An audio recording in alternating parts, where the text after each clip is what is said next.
gonna finally get banned out for the first time this series.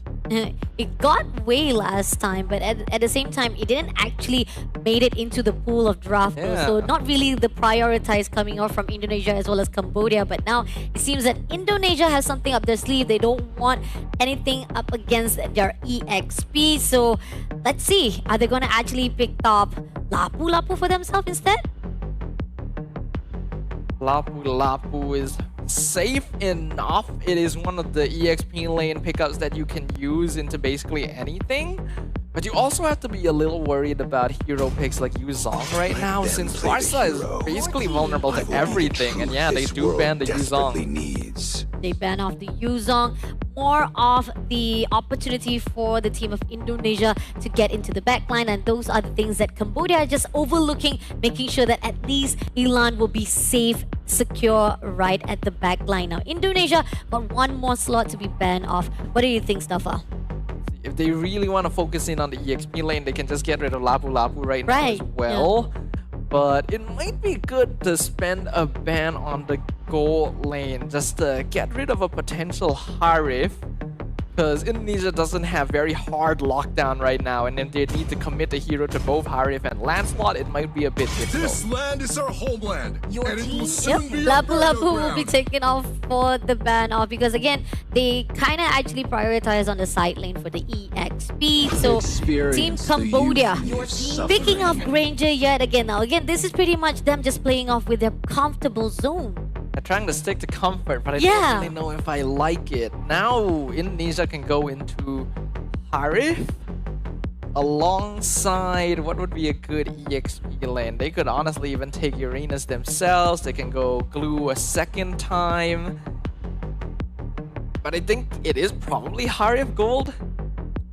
Unless they go Ruby, Haya and Lunox have a good amount of damage. So they could still go double fighter if they wanted to. I mean, they done it before when they fought off with Uzbekistan. They might be able to actually pull it off again here for the fight.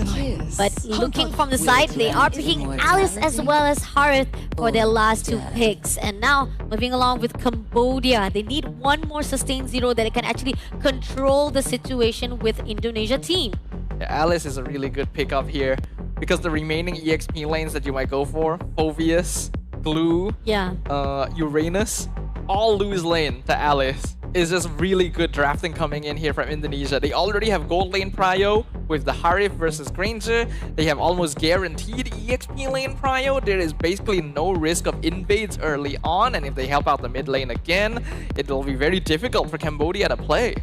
Really strong draft coming from Indonesia team, able to actually control not just from the front line to the back line, every single corner and angle that is already been covered up by Indonesia. Now Cambodia, on the other note, book out that Tamus for the last pick. I think it's just what you have to do at this point. Like I mentioned, most of the meta EXP laners get countered by Alice, so you have to go into something that is capable of dueling her in lane, not straight up losing.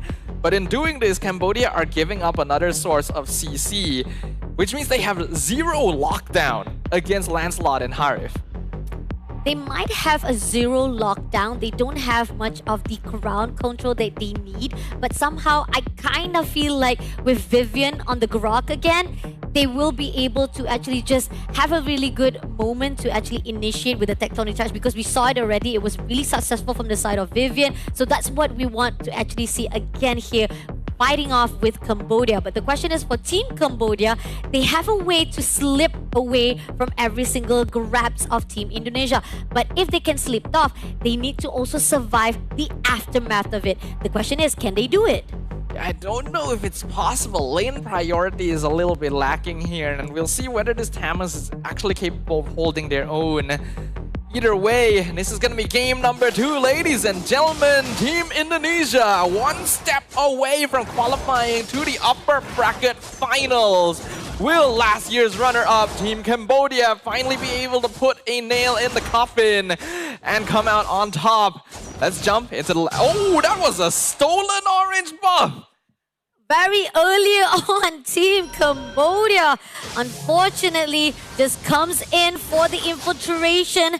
But is it going to be enough though? So far, we are seeing that Team Cambodia making sure that they have a faster rotation to fight off with Team Indonesia. But Indonesia somehow making sure that they don't have much worry. Like you talked about how laning phase-wise, they can handle by themselves. They don't need to worry much.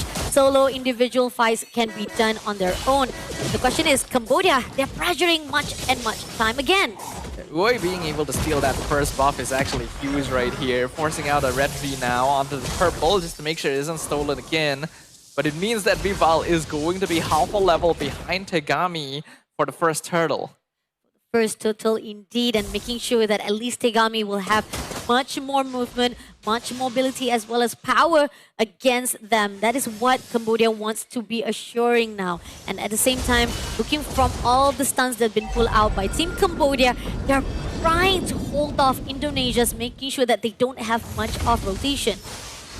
See now, Cambodia doing a good job of holding the river. Tegami in some trouble, but the damage from Indonesia is not quite there yet. Vival is not level 4, so there's no risk of the Oge shadow kill. Indonesia knows that there is a EXP gap as well. It's going to be hard to contest this turtle, but not impossible. Revitalize used to keep Tegami topped up. Fettered airstrike to force the mid lane push. Turtle drop low. Tegami secures it. Throne of Ruin a little bit too late. Moshi now in the pit. Pops up that ultimate and forces Indonesia back. No casualty whatsoever. Just trying to actually contest for that turtle dance. But yet again, it's going to be a win. A little bit of win for Cambodia so far. Even with now, they're able to actually have more leeway, more leverage for their own economy, showing off that Cambodia is trying to turn things around. Cambodia has already started off pretty good. First turtle in their pocket, 1k lead. Moshi doing a good job of keeping Fumi Echo in lane with this Tamas pickup. As long as Cambodia can maintain the advantage, they should be able to handle not having direct lockdown. The fact that right now, as much as Moshi trying to actually push in, Fumieko will be able to stand on her own. But mid lane, prioritizing heavily. We do see a lot of the rotation comes in from Bao Bei as well as Wei, making sure that at least Vivian as well as Vival does not come into their rotation or even into their territory. And this is what Cambodia is trying to do. They control every movement of Indonesia. You can see they're looking a lot more comfortable now, rotating across the river. They can do it very confidently, very aggressively. And compared to before, Indonesia doesn't have as much freedom of trying to focus down one lane. Elan actually getting to play the game this time around. And the fact that right now, Team Cambodia, they have 30 seconds on the clock before the second turtle comes in.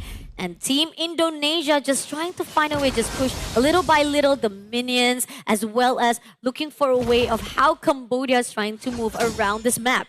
And Indonesia is going to need to play defense now. Their early game isn't particularly strong in the first place. It's just mainly lane priority. And because Vival was put behind, it's going to be hard for them to go for direct 5v5 contestation now that Elan is actually having a score on the board as well. They'll probably want to give up mostly on turtle contests and wait until the mid-game when they have some items. Yeah, looking for a way to just let off the objectives on the side of Cambodia and finding a way so that they can actually level it things with the team of Cambodia. But now, starting off right now with the Moshi, trying to push into Vivian as well. But Fumieko comes through! Throne of Ruin into the tectonic charge. Tegami in trouble, actually goes down. Meanwhile, steals the turtle away. Fumieko picks up first blood on the landslide, but now Fumieko in a little bit of trouble. Going to be able to Crimson Gleam out of there.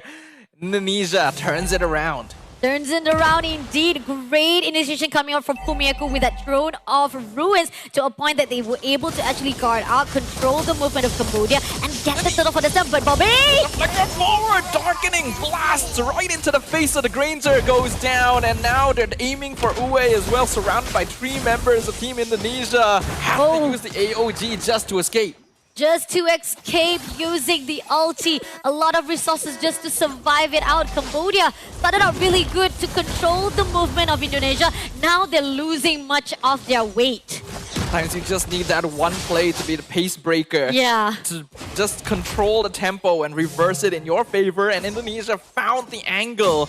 Cambodia now going to be scrambling a little bit. They're going to try and swap lanes here to give Bao Bei an easier time. And look at how we are seeing that Team Cambodia still moving around together, trying to actually control the movement of Indonesia, yet they're faltering down now. Fumieko trying to find a way to actually break into the turret, but Bao Bei is gonna not allow it. But here on out, Utarapan puts out and Moshi backs away. And Moshi's not really going to be able to hold this lane, so they're basically sacrificing the Tamus's farm in order to give the Granger a bit more space, which is understandable, but also not ideal considering that Cambodia were initially in control of the map. And the fact that they're trying to gang up against Fumieko, yet they are not able to do so now. Indonesia smells it and hears the whole commotion, and they're gonna actually try to back things up. Wave with the mighty swing doesn't cut off, but at the same time, Baobei just spamming every single skill to push away the team of Indonesia. Cambodia trying to engage, Federation comes out, and meanwhile, Vival has been hiding in the bush the whole time. Oki Shadow Kill forces them fly away, but Elan still has the Quad Shadow inside. So Vival picks it up, gets the premium, Tectonic Charge! Tegami is blasted away, Sound Force comes out in the backline, his Shell is diving in, will lose her own life, but does trade for Baobei, and Vival is still alive, looking for Uwe now with Fumi. Echo secures the kill on the Gatar Kacha. They'll find the bot tier 1. A little bit messy, but yet it is fruitful for the team of Indonesia. Shell just overextended right at the backline, but still, at least they got 4 kills for themselves and making sure that at least this third turtle will be in the hands of Team Indonesia. So quickly, the game has reversed entirely. I do respect the attempt by Cambodia. For a moment, it did seem like they might be able to initiate, but they just didn't have enough information on the map, completely forgetting that Vival could be hiding anywhere before popping that feathered airstrike. And when it comes down to these big team fights, Indonesia has the clear advantage. Cambodia, they need to step up just a little bit right now as they know things are getting even more heated up for the team of Indonesia. They're able to actually control the motion. Started out really good with the stealing of the buff, but then now Tegami is caught off guard immediately, making that Team Cambodia can have a little bit of rupture in their own defending. This is where you can see being forced into Tamus is starting to hurt Cambodia. Again, the lack of direct crowd control, especially reliable lockdown, means that Shell and Vival can just do whatever they want. And the fact that Moshi couldn't even bear to survive that long with so much damage being put out by Shell itself shows how much of Tamos is barely scrapping to survive for that front line. And that's what they need for Team Cambodia right now. So much of those front line that was supposed to be the defend champions ended up in the favor of Indonesia, just breaking down one wall after another. We could tell that with the composure they're showing, Team Indonesia was already prepared for this likelihood even before the game started. They were aware that their early game might not go as smoothly, but once the mid-game rolls around, team fights become so easy for them. See, right now coming through from the back line! Vival with the Oki Shadow Kill, diving onto Tegami. Phantom Execution gets her out, but the Revitalize has been forced as well. Many cooldowns spent on Cambodia. A lot of cooldowns been spent off, and the fact that at least Vival was able to actually go in for the backline, and it kind of opens a way for them to just shut down another turret in the hands of Team Indonesia. And right now, we can see that the aggression is really starting to ramp up. The gold lead is about 3k in favor of Team Indonesia, which is not the worst at this point. Conceal comes in from behind. They go in for the taunt. They're trying to burst down Fumieko. The flicker comes out, but the Alice is not able to escape. Cambodia finally finds one in return. Great opening coming up for Team Cambodia. A little bit of overextension, and that's the fact that Team Cambodia was able to utilize it. And now Team Cambodia trying to find a foot in the ground so that they can make sure to back things up. But this is going to be the first lot. They come through to actually go for the puncher, but doesn't beat anyone yet. The Vival also stole the purple buff away from Tegami earlier, so the Lancelot doesn't have it available. Despite that, Cambodia is still attempting to push this Lord down.